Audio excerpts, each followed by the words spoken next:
Alright guys, time to get up my lunch, shall we? I've read one of the books, so I was very Have I met most people here? I think so. Just give us your name and what part of the hospital you work from?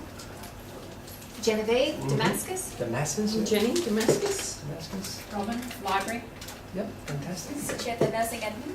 Nursing admin. Geordie Theatre. Theatre. Kimberley, Kimberley. Yeah. These two. Oh, who are these two? Oh, sorry, Steph. I'm Steve, I'm facilities manager. Facilities manager. Okay. Alright guys, well.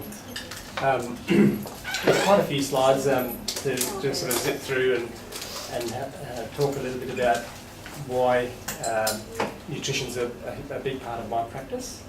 And I'm happy for you to, we'll flick through a few slides quickly just to get through them, but there's a lot of pictures and I think images really can convey the story much better than ad nauseum sort of didactic talking. But absolutely, if you're not sure on what I'm talking about, just tell me to slow down. So what motivates me? Should we turn those lights down a tad as well, maybe? Just down the hallway, there's a dinner switch. There's a little switch there. What's motivated me? Both personal reasons and professional. That is me developing pre-diabetes. Okay, and that's probably only about 5 years ago, and this is patients that transform in front of our eyes between consultations. Okay, and I'm a bit embarrassed, but that's me just the other day.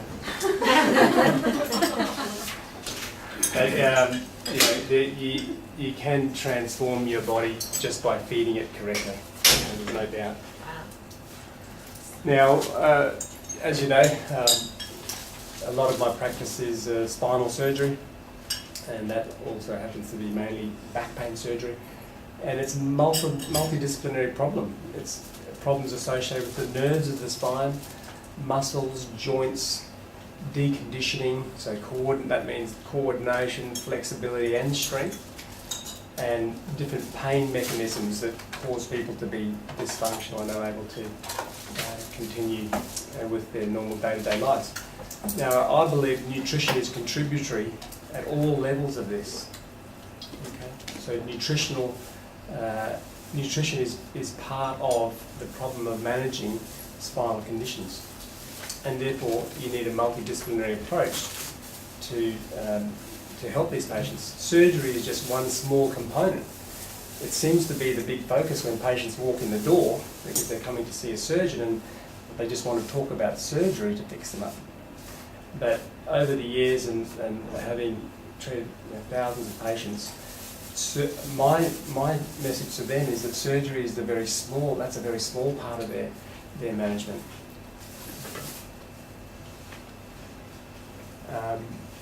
Skip through that. So I engage in lots of different types of spine surgery, pain surgery specifically.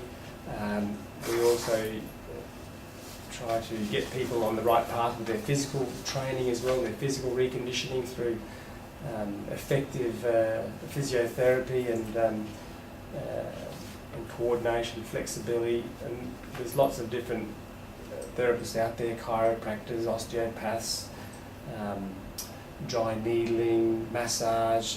There's hundreds of things out there that people resort to. But what we want to do is help in the most effective way, and that means combined reconditioning, which means coordination, flexibility, and then strength, and usually it's in that order.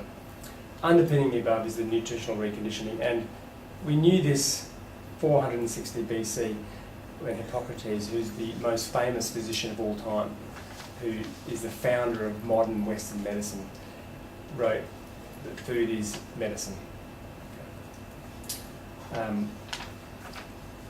Now, if you're a doctor, or if I'm not addressing these issues, I'm not providing the best service to my patient. And the term doctor itself doesn't mean to treat. Doctor means to educate. And that's why you can be a doctor and not a medical doctor, because doctor in its Latin derivative means to teach.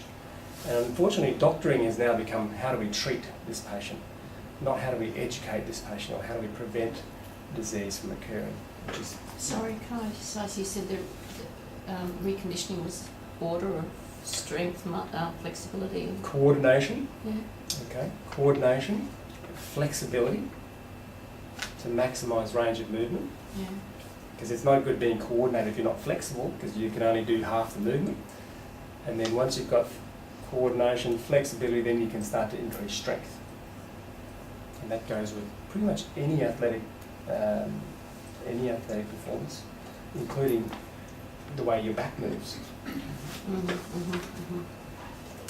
So nutrition, is there confusion out there? Well, from my experience, absolutely. My patients are confused, doctors are confused, 2/3 of Australian adults are confused, 1/4 of Australian children are confused, nutritionists and dietitians are confused. The College of Dietitians is about to implode because the new dietitians who are coming along are disagreeing with the old dietitians who have been teaching, been passing on their advice, and that whole industry is going to have a major revamp because you've got people who are doing the dietetics course not agreeing with what they're learning. They just don't agree with what's in their textbooks. How can you do a course when you are continuously going up to your lecturer and saying, hang on, this is not right? That's going to implode. Politicians are confused. We know that obesity and diabetes-related illness costs about $50 billion a year, and you hear on the radio every morning them worrying about $1 billion deficit here or $10 billion deficit shortfall here, and yet we've got this pool of money being sucked out of our taxes that could easily be reversed and prevented. Okay, so why the confusion? Education. It comes down to educating, doctoring. Okay, that's what a doctor is. And anyone can be a doctor. Anyone can educate. And everyone in this room can be a doctor and educate their family, friends, their patients. And I'm happy for any of you to talk to my patients and reinforce the message, legitimise the message. Because if they hear it from me, they then hear it from the nurse, they then hear it from my staff, they hear it from the lady who brings their tray of food up. It becomes real. Okay. Now this is why we're confused. Is this a form of child neglect? Now how can a parent allow their child to be drinking that and looking like that and is not going to be healthy? It's neglectful. What happened? Why have we got ourselves in this situation? Because we haven't always been like this.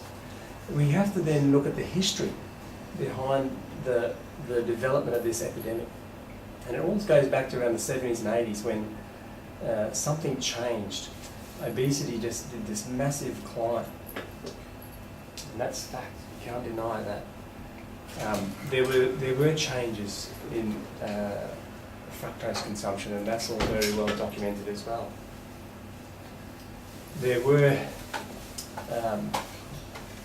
changes in our macronutrient consumption. What is food? It's three things: protein, fat, or carbohydrate. That's it. You throw a few micronutrients in there, and that makes up our diet.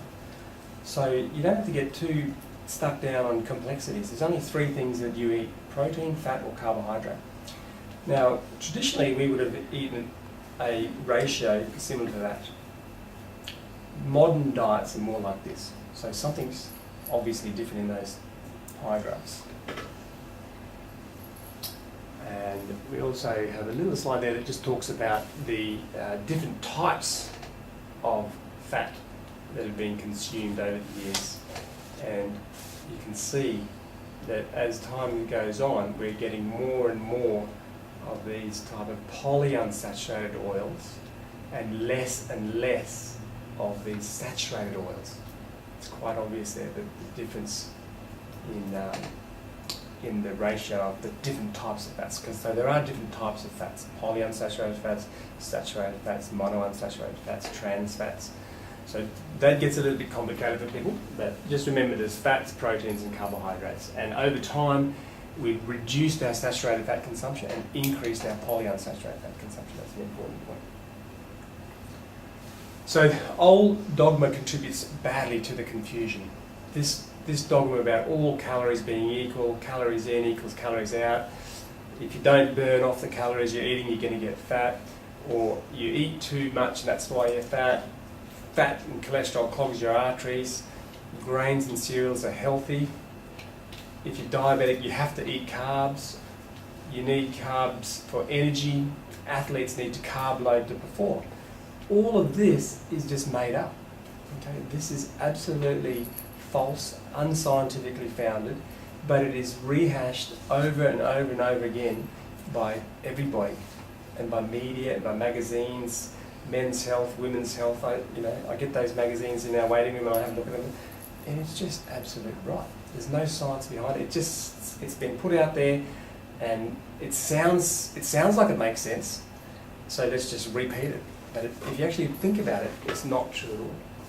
And the people who repeat it mostly are food manufacturers like Coca-Cola, because they want you to feel that it's your fault. It's not their product that's making you unwell.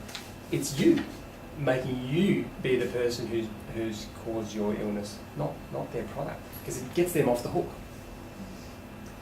And this type of thing, people just walk around the shopping centre.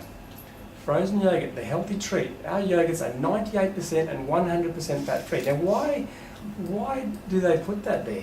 Because it's appealing, it's marketing, it's advertising. To tell people that their product is fat-free may just make you more inclined to buy it because you think it's healthy. What they don't tell you is how much sugar's in there. Okay? But this is just deceptive marketing, and it happens all the time.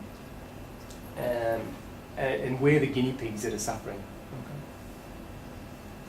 Okay. This is something I just pulled off the website. Australian government, they know it costs us $56 billion a year. They know it costs us $56 billion a year. That's 2010, so who knows what it's like now. Okay? But there's other things that they feel are more important. World sugar consumption going up with time. Australia's pretty high up in its per capita sugar consumption. So we're pretty bad. We're on par with the US. And a lot of this data comes from the US because Australia hasn't bothered to generate its own data.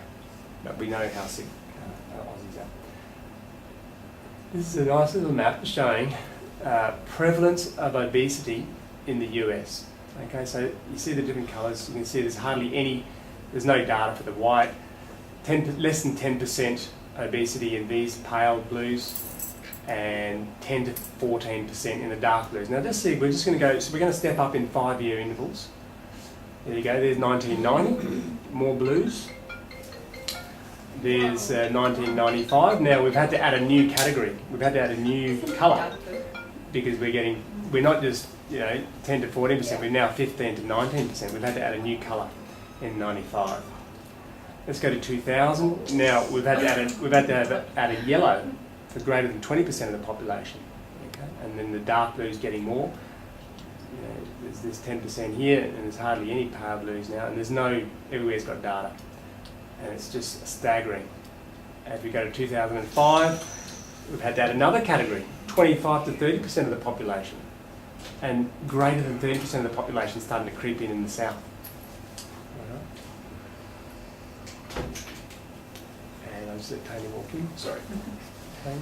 We're just showing a geographical map of the US over time, and how it's just steadily we've had to increase our percentage of people that are overweight as time's gone on. Just quickly show that. So you can see 1990, 95, 2000, 2005, 2010, and it's really, really concerning. So what is the hypothesis? What's behind this? What's driving this? What's the science? We came up in the 70s with a lipid hypothesis of cardiovascular disease, and we also had at the time an inflammatory hypothesis of cardiovascular disease. And it was really, really promoted in the media that fat, this is an old Time magazine, that fat was the bad guy, fat and cholesterol was the bad guy. this was too complicated for people to understand at the time. Okay? This is the biochemistry and the pathophysiology of what happens to your blood vessels. But it just seemed easier to say fat clogs your blood vessels. Okay? It's just nothing's further from the truth. Chronic inflammation is the underlying cause of most modern disease. Diabetes, cancer, cardiovascular disease, dementia, autoimmune disease. Now that's probably 90% of the work that we do is under the banner of chronic inflammation. You know, the only thing that's left out there is like trauma, when you just have a car crash or something, or genetically inherited disease. The lipid hypothesis was saying that if you eat too much saturated fat and cholesterol, you're going to clog your arteries. It was easy to convince people of that because, number one, you know what fat looks like, you know what animal fat looks like, you know what obese people look like. You know, you can see a plaque of atherosclerosis. It looks fatty. So it was really easy. It was a really easy thing to sell.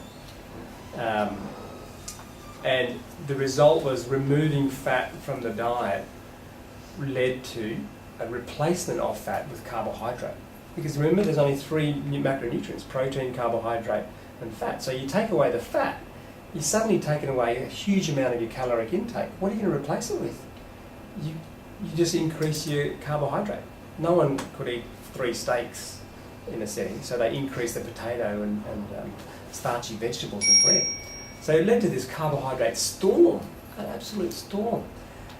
Grain farmers are happy, sugar industry is happy, government's happy, grocery industry is happy. Everyone's happy because there's this cheap product that they can make money out of. Food scientists were clever. They made all these weird and wonderful TV snacks and processed bickies and anything that would have long shelf life. You could just stick it in the cupboard. It was quick to heat up in a microwave. Bingo. Why would we ever challenge? This theory? It's a great theory. And it was extremely addictive. Now, there were some trials that were launched to show how right we were in the 70s. They launched things like the Framingham trial, the Women's Health Initiative, the American Nurses trial, the Veterans trial. These cost millions of dollars, and these were all set up to show how right we were with the lipid hypothesis. But guess what? They all failed to actually show a link. They all failed to show a link between fat consumption and heart attacks.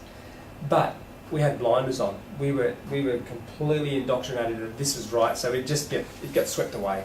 And they said, well, look, our study showed that people died when they had cigarette smokes and things like that. And they just sort of swept this fact that the statistical analysis didn't show fat causing heart disease. And there were some voices in the 70s and 80s, John Yadkin, and these guys were made to feel like complete freaks because they were going against the lipid hypothesis. So here's one of the directors of the Framingham's heart study, which is probably the biggest epidemiological study in history, and the most expensive, multi-million-dollar trial. I think there's about 40,000 people studied. Look what he's written. He's the director of the trial. This trial was set up to show that fat causes you to have a heart attack. Okay. The more saturated fat one ate, the more cholesterol one ate, the lower the person's cholesterol. We found that the people who ate the most cholesterol, ate the most saturated fat, ate the most calories, weighed the least, and were the most physically active. Does that sound like an unhealthy person? But it was ignored. I don't think this is going to work.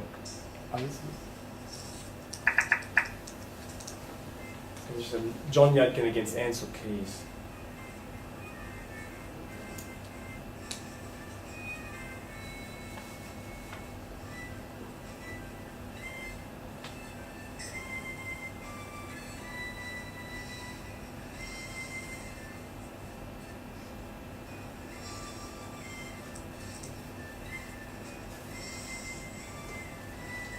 And a fellow called Ansel Keys recommended this food pyramid based on one of the trials that he did. And it was called a 7-country study. In fact, what he studied was 21 countries. And he didn't like the data from 14 of the countries. So he just ignored it. And so it became the 7-country study. And that was the study that was the foundation for the government making its decision about the food pyramid. And if that study was put out now, if Ansel Keys tried to put that study out now and he got found out about that fraudulent activity, he'd probably be deregistered. And doctors and researchers have actually gone to jail in this day and age for trying to make up research to increase their own reputability. So the food pyramid got wide publicity. You know, just a really easy way to look at it and say this is how much you should eat. It was too late. 45 years later, millions of heart attacks, strokes, diabetes, obesity, gastric bands, dementia, gout, renal failure, depression, pain and suffering ensued. There's the death by food pyramid. Okay. 11 servings is the recommendation by our regulatory bodies. Okay. Fat's just up here in this little tip of the pyramid. The other important thing to understand is that we now know that carbohydrates and sugar are addictive. They do have the same addictive capability of things like heroin and cocaine, okay, or alcohol. It's very hard to stop them. You almost have to detox off this stuff if you, want to. If you're in an obese state and you really want to make gains, it's very difficult to get off the carbohydrates. It's a health epidemic, and what I get frustrated about hearing is this everything in moderation cry, because is that how we address other epidemics? Is that how we address the swine flu? Is that how we address bird flu or natural disasters? You don't hear the anchor man come on and say, oh look, we'll just address this in moderation. We'll send a few people out to help, but not too much, it's just moderate, This is a crisis, it's going to affect everyone.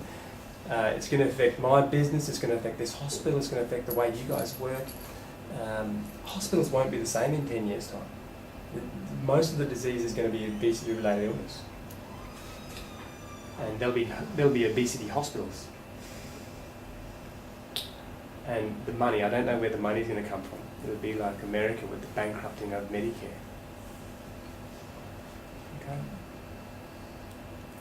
Now, the inflammatory hypothesis of cardiovascular disease is all about something called the metabolic syndrome.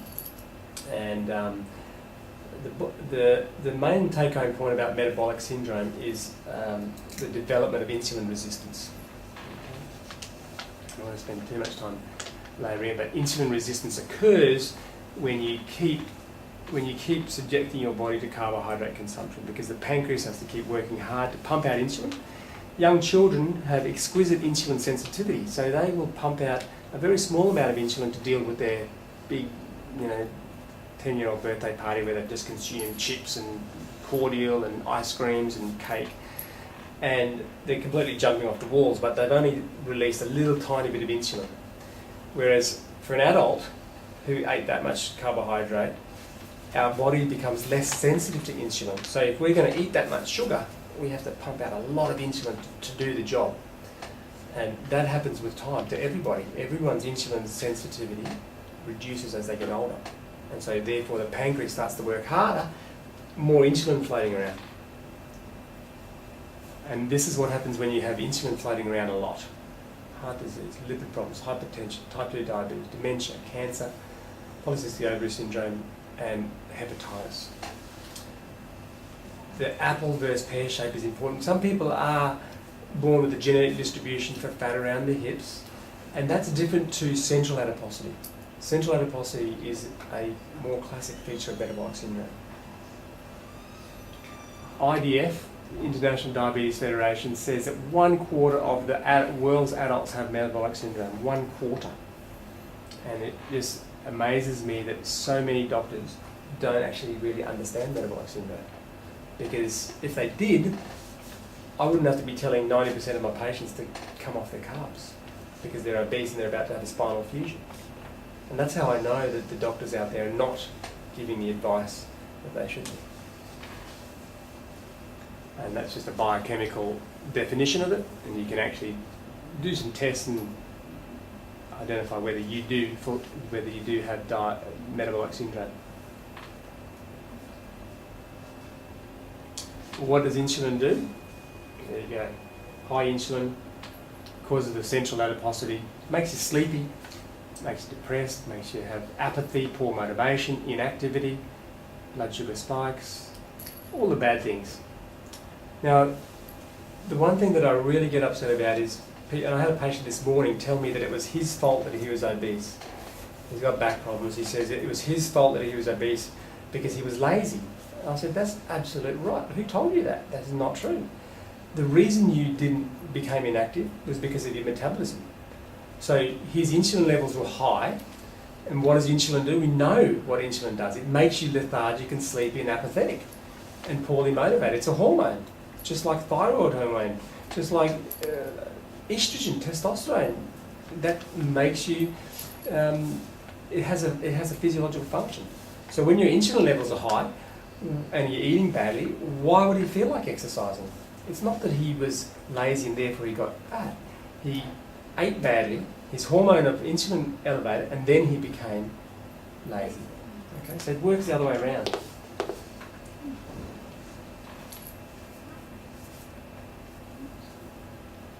Maybe that's Coca-Cola, guys. Okay. All right. Why is insulin so high? Carbohydrate and sugar. This is a really. This is this guy. Processed starches too. White bread, white rice, potato products, prepared breakfast cereals are digested into glucose literally in an instant in the digestive tract. You can eat a bowl of cornflakes with no added sugar, or you can eat a bowl of sugar with no added cornflakes. They might taste different, but below the neck, they're metabolically the same thing.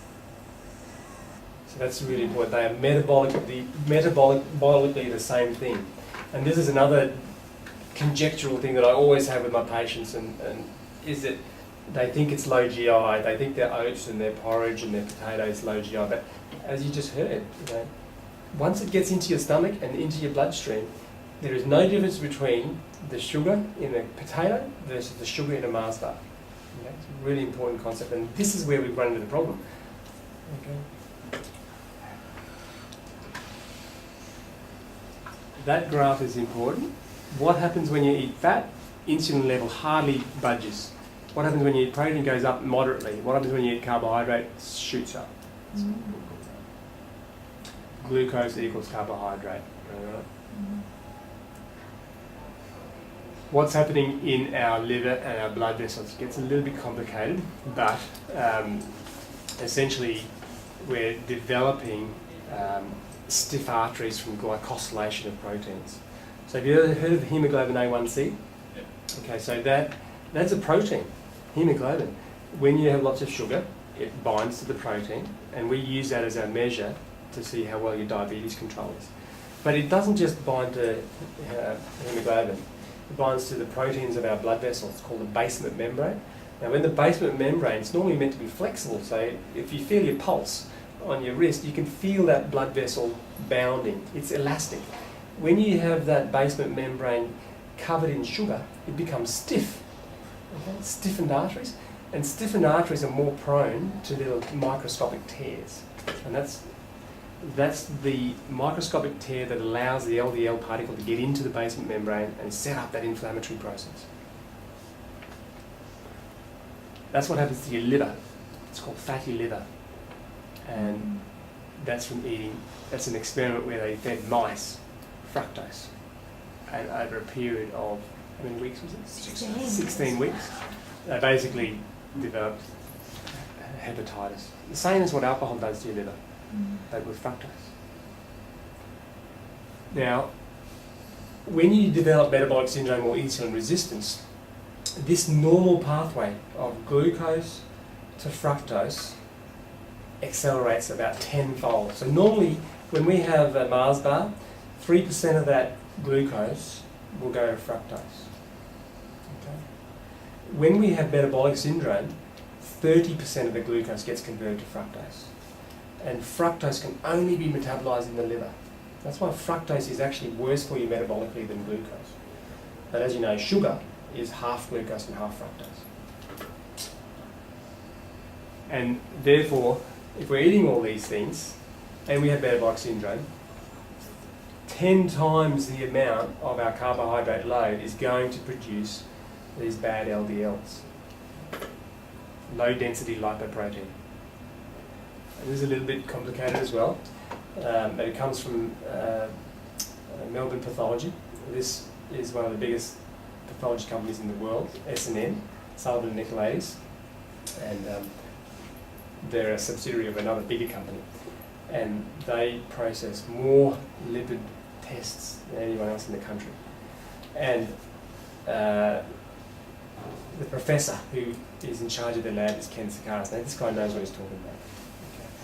Okay. And talking with him and looking at his books and reviewing his seminars, it does make sense that as you increase your fructose load to the liver's got to do something with it, converts it to triglyceride, and that was all those little fatty deposits you saw in the liver cells. And that triglyceride gets packaged up into a little particle called VLDL. This VLDL is accelerated to so much of it now with our metabolic syndrome, that 30% increase or that 10-fold increase in fructose production from glucose. He pulls HDL out, he pulls the triglyceride and cholesterol out of HDL, he pulls cholesterol and triglyceride out of LDL, and he converts himself to a weird type of LDL called small dense LDL. This small dense LDL does not know what to do. It cannot circulate in the bloodstream and go back to the liver to get recycled, which is what it's meant to do, because it's so dense with all this cholesterol and triglyceride, because there's so much of it, that all it can do is just float around your bloodstream. And when it finds those areas of blood vessels that have the little micro tears in it, it can pass through those little tears and lodge in the basement membrane and set up the inflammatory process. Okay, so it's not a normal LDL, it's a modified LDL. Small, dense and oxidized glycated LDL. And that's an electron micrograph. It's a very powerful microscope. You can actually see these are the particles. They're getting reuptaken by the liver cell. But when you have abnormal LDL, it won't get reuptaken. It'll just keep floating around until it actually passes and locks into your basement membrane to cause damage. And this is the most important slide of the day. I can tell you by a blood test how much of your LDL has potential to cause harm. Either all of it, none of it, or a little bit, simply by measuring your fasting triglyceride. If I measure your fasting triglyceride and it's sitting at around 0.5 or between 0.5 and 1, this plot here tells me that you've got very little pattern B LDL, so very little small dense LDL. That means that LDL that's floating around in your body is perfect. Okay? If you've got a triglyceride of 2 or 3, that LDL floating in your blood is highly toxic to you, and you need to get rid of it. You need to drop it. And the way you drop it is aggressively reduce your carbohydrate consumption. It's basic science. Basic science. And this is unfortunately what the GPs don't understand. They just look at the LDL, they look at the cholesterol, oh, your cholesterol's a bit high, here's some statin. That's their reflex action. They need to be re-educated, unfortunately. Just another little diagram of the blood vessel wall. Okay, that's the endothelium. Here's the blood floating around here. Here's this abnormal LDL. You can't get back. The liver doesn't want him back because he's just a weird LDL. And he just comes and he just finds a crack eventually, works his way into the endothelium, and then sets up this inflammatory process with all these macrophages. And guess what? Cholesterol does go there. Cholesterol does end up there because it's trying to put out this inflammation. That's what cholesterol's job is to reduce inflammation. Okay. It's a little bit more complicated metabolic processes that show that. A high carb diet, that's exactly what's happening. You're getting all this VLDL getting converted to abnormal LDL. High fat diet. What's happening in a high fat diet? Well, number one, you don't have insulin resistance, and number two, there's no glucose coming in to get converted to fructose, to get converted to triglyceride, to get converted to weird LDL. Simple as that. You don't have the ingredients there to set up that metabolic process. So you therefore are healthier. The biological importance of fat. It makes up our cell membranes.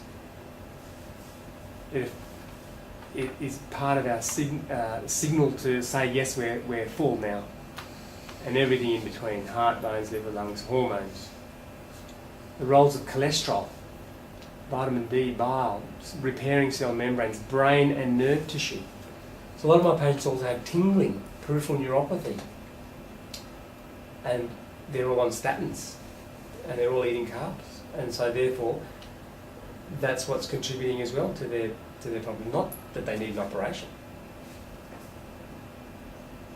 Saturated fat and heart disease. So that just shows the inverse relationship of saturated fat and heart disease. There's no correlation. This is always a nice slide people get a bit surprised at. This is a nutrient analysis of a potato. So a potato has 63 grams of carbohydrate, 7 grams of fibre. So 63, we take away the fibre because the fibre just stays in your gut and gets eliminated. 63 take away 7 is 56 grams of carbohydrate. If you divide 56 by 4 or 5, you get around 14 teaspoons of sugar in one potato. Okay, so there's your glucose, and there's your fructose getting into your body every time you eat a baked potato. And that sets up all that metabolic, those pathways that we've just been talking about. Okay. Here's your rolled oats, a favourite of little old granny. 71 cup, that's pretty small. 1 cup is pretty small. 76 grams of carbohydrate. It does have a bit of fibre, that's excellent. Okay, there's a few micronutrients floating around in it. But 76, take away the 12, 64 grams of carbohydrate in a cup of rolled oats. That equals 16 teaspoons of sugar. Can you see how the confusion has evolved? Yep. Okay. And can your liver handle that? Absolutely not. And there's the fruits. Okay, these are the good fruits, and these are the bad fruits, because based on their fructose and fibre content. Okay, so there are better fruits. Berries tend to be good. Strawberries. Obviously, the less mangoes are just like eating an ice cream, really. And that's the type of my plate. That's what I recommend. Quarter protein, very little carbs unless you're having a binge once on a weekend, and mostly fat. No one's perfect.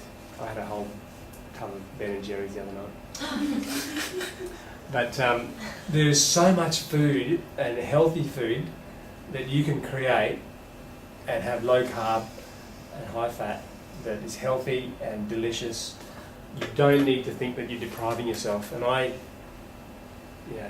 don't feel that at all when I'm on a low carb, high fat diet. Not at all. Okay, fats don't make us fat, carbs do. If you change nothing, nothing will change. And just a little bit of biochemistry 101. That's the structure of a saturated fat. That's the structure of a structure of a polyunsaturated fat. This is a very stable molecule. You're not going to set up any inflammation with that. This is an unstable molecule. He's got these double bonds. He's got sometimes there's no hydrogen connected at all. It's an unstable molecule. Therefore, it breaks down. It releases electrons. Electrons cause oxidative stress. Okay? Oxidation is like rust. Oxidation. If you leave a piece of metal out, it's going to rust. That's oxidation. And polyunsaturated fats set up oxidation in your body. So in fact, you're rusting the inside of your body on a microscopic molecular level. Blood tests. I'm just going to show you this blood test. This is a patient. This is my mother-in-law actually. So 2013. Cholesterol low. She's on a statin. Of course, the cholesterol is going to be low. She's consuming these powerful statin medications. She's feeling terrible, looking terrible. Okay? But the GP's happy because the cholesterol's low. Yay, what a great GP. Triglycerides, here we go, starting to climb, eating badly, listening to the Diabetic Foundation, eat more low GI food, cholesterol level, triglyceride level 3.4. Now remember from that graph that we showed you before? Remember from that graph? So she's at 3.4. So what is it? All her LDL is this pro-inflammatory firecracker in her blood vessel, right? But the GP's happy. The GP's happy as Larry because he's got the cholesterol down.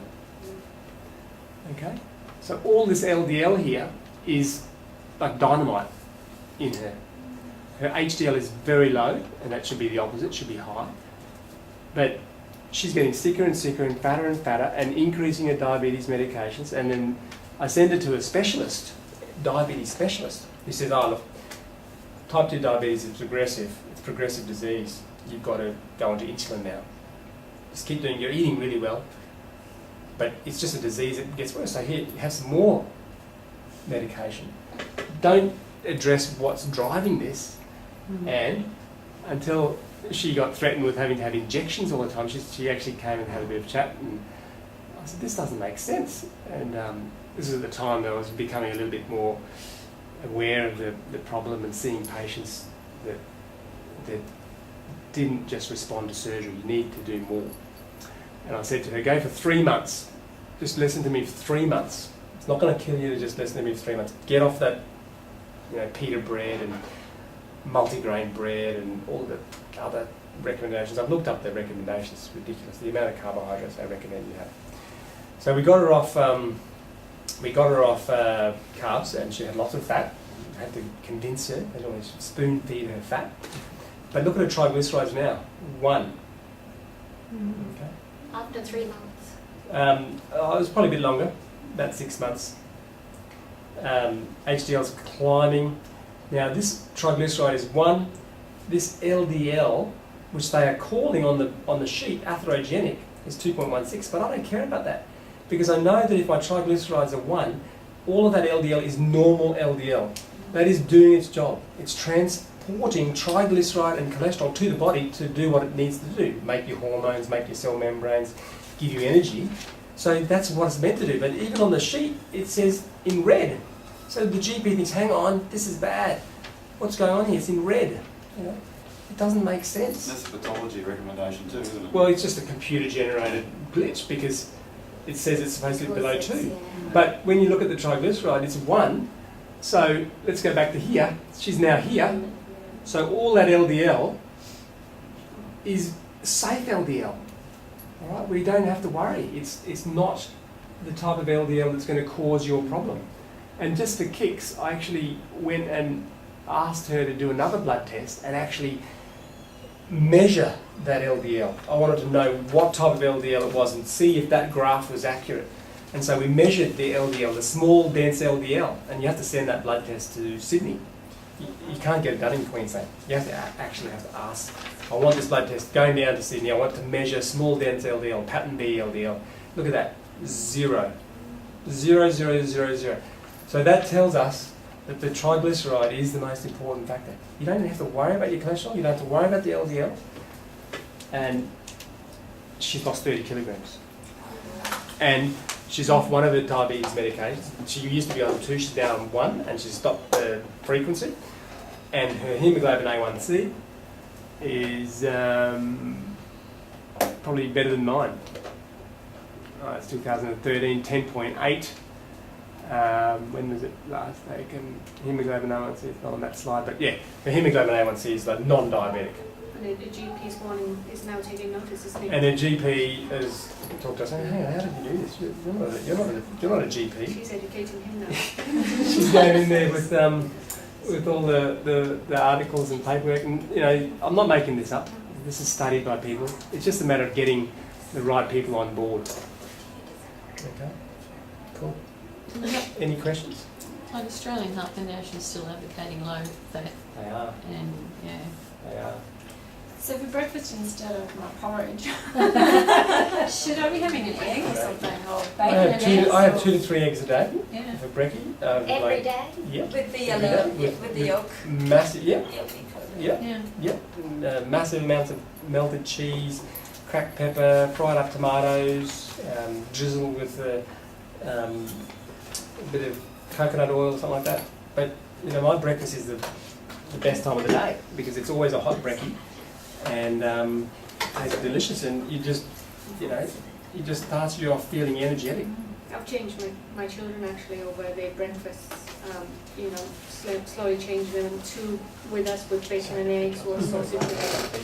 And I've noticed their lunch boxes, this is since the sugar film that we went to. And I say, why are you eating your lunches? Are you eating our kids' lunches? And they say, no, I'm full now. So their breakfast is actually having an effect of lasting.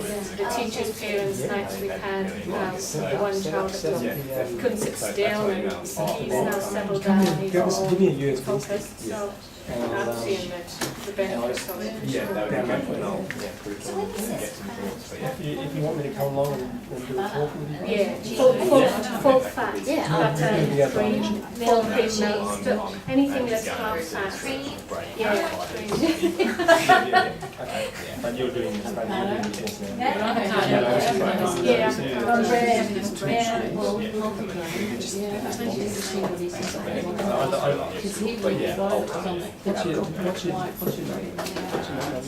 Give me that. No, just full fat. Not half fat anything, because they just replace it with sugar.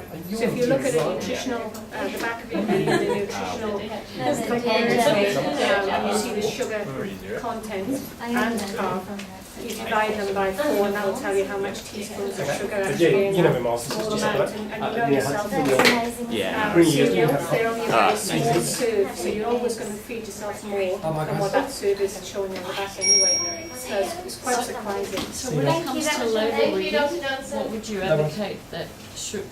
Sugar and carb. Well, if you look at a label, go home tonight and have a look at something in your pantry and look at the food label. It'll have carbohydrates, and underneath carbohydrates it'll say sugar, and then underneath that it'll say fibre, because they're all carbohydrate. The food and grocery industry want you to be a bit confused. They want you to just look at the sugar number. Yeah. Okay. Because the sugar number is really often quite low, but the carbohydrate number can be quite high.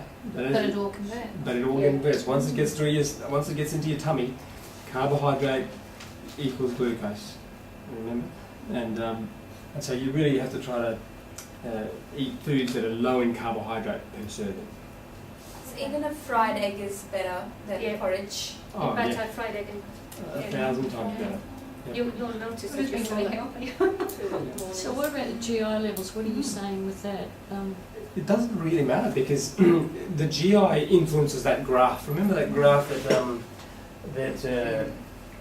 that showed the spike in blood sugar, and fat had almost no spike, and then protein had a medium spike, and then carbohydrates had a steep spike.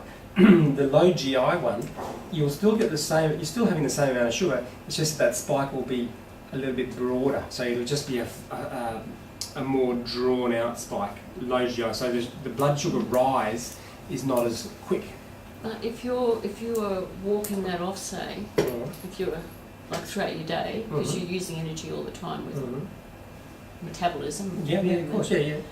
So if you've got a low GI, wouldn't you be burning that off as you go in the blood? If it's being metabolised, worked off, so you don't get the spikes? You're running on the premise of you're going to burn off the carbohydrate. Yep, that's true. It's slow. But it can be hard to burn off that much calorie because remember 1 gram of carbohydrate is 4 calories of energy. Okay, 1 gram is 4 calories, and you know how long. Have you ever been on an exercise bike or a treadmill and looked at the calorie counter on the treadmill? Yeah, I know. And you're sitting there half an hour later, you're looking at, my God, if I only just burnt off that much, I'm feeling like I'm dead, and I've only burnt off like 15 calories or something.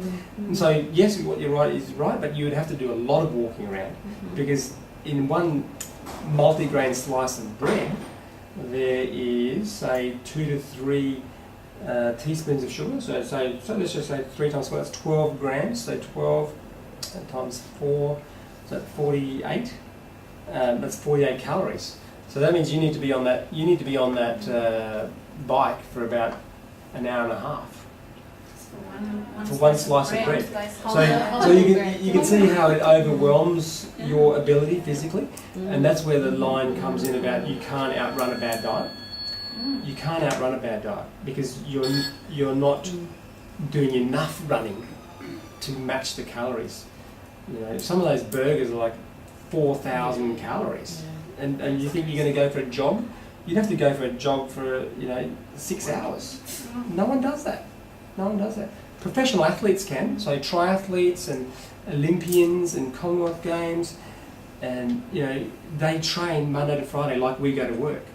So those guys are doing exactly what you're saying. But guess what? As soon as they stop training to that degree, where the calories catch up with them, they become obese.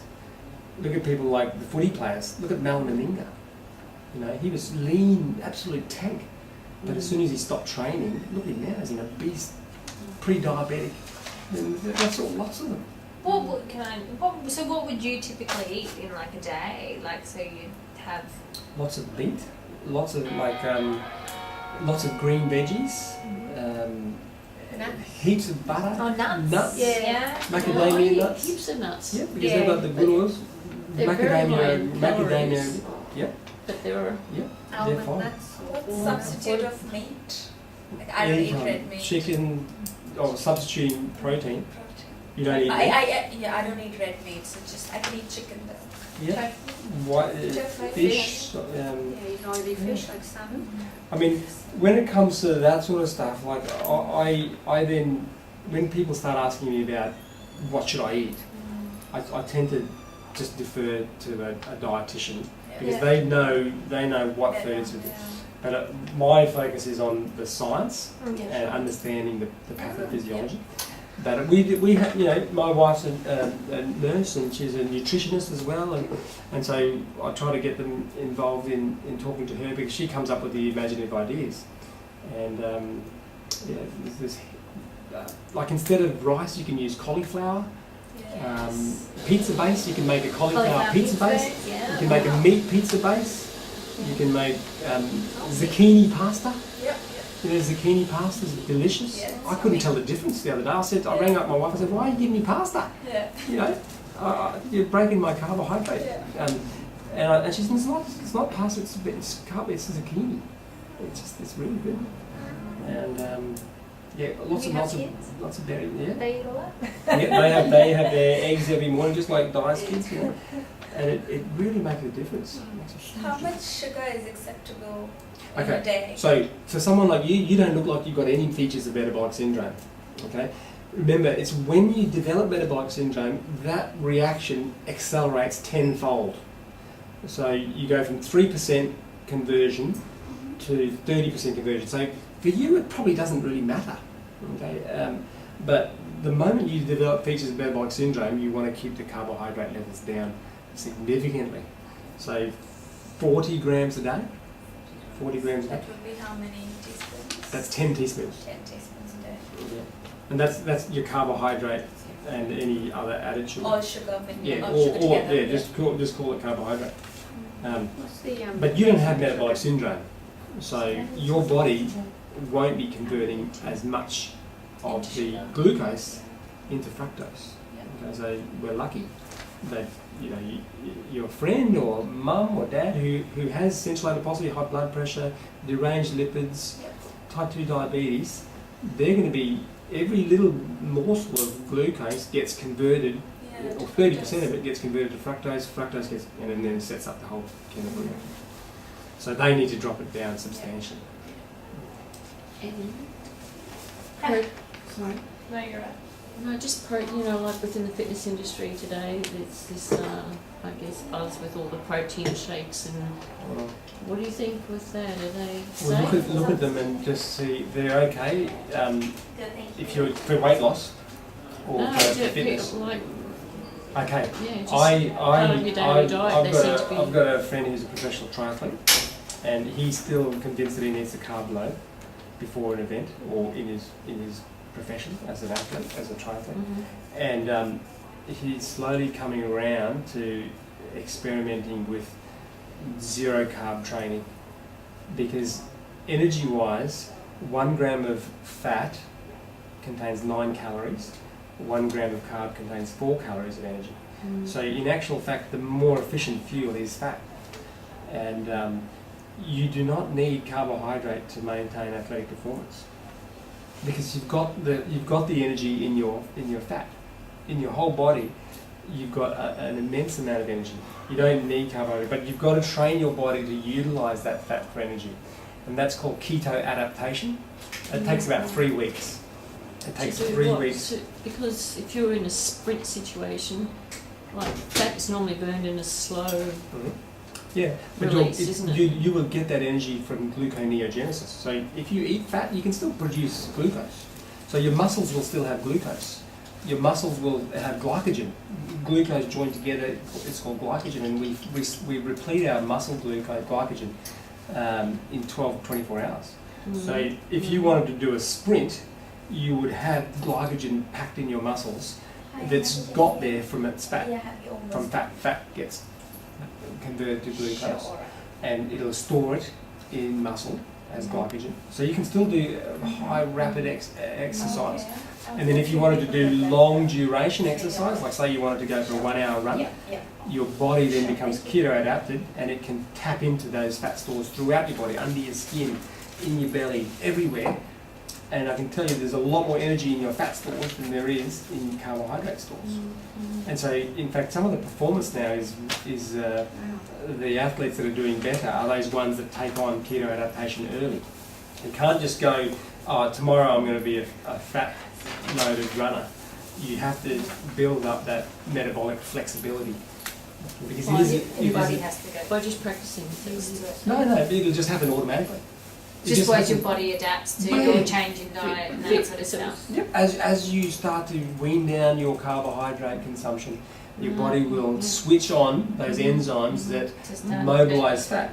And I like to sort of think that, you know, the whole night while I'm sleeping, I'm actually losing weight while I'm sleeping, because if I'm keto adapted, the energy source for my sleep is fat, because my keto and my fat burning enzymes are active when I'm sleeping. I'm losing weight while I'm sleeping, and that's an amazing sort of thought. You're not actually exercising at all, as long as you're keto adapted. But no one here really has metabolic syndrome, so. I do, I'm diagnosed now. You have? Type 2 diabetic, high blood pressure, fatty liver. You can reverse it. I'm absolutely gobsmacked once I You listen to can reverse it. It is totally reversible. Yeah. It's hard to go. Thank you. Do it gradually, you know, because you're. No worries, guys. Thank you very much. My pleasure. Really enjoyed that. So thank you. If you get, you'll probably get